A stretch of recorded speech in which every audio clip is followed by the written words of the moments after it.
तूफानी बारिशों और सैलाबी रैलों से चारों सूबों में तबाही की दास्तानें। हादसात में 1000 के करीब जिंदगियों के चिराग गुल। सिंध और बलोचिस्तान में सबसे ज्यादा अम्बार। लाखों आशानियां सफा हस्ती से मिट गई। वजीर आजम का दूसरे रोज भी सिंध के मुतासरीन से इज़हार यकजहती।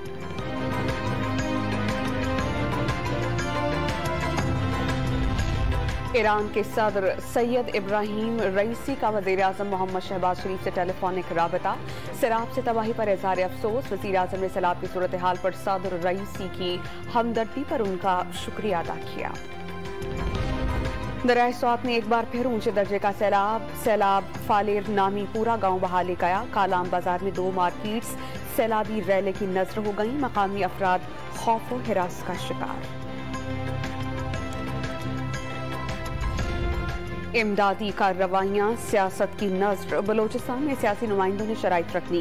राशन के लिए कुरान पर हाथ रखकर वोट देने की कसम खाना पड़ती है। सैलाब सदकान का दावा। खैरपुर में हुकूमती इमदाद से महरूम सैलाब मुतासरीन ने पीपल्स पार्टी के MNA नफीसा शाह का घेराव कर लिया। मुश्तइल अफराद ने मंजूर वस्तान के काफिले को रोक लिया।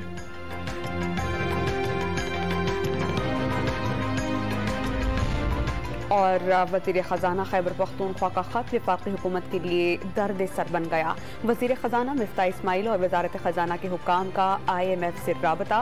खत के मंदरजात पर IMF को वजाहत। वादे पूरे करने की यकीन दहानी। मिफ्ताह इस्माइल की नीयत पर शक नहीं, वो पार्टी की वजह से मजबूर हैं। कौमी मुफाद पर सियासत नहीं होगी। पीर को दोबारा मिफ्ताह के पास जाऊंगा। तैमूर सलीम झगड़ा का ऐलान।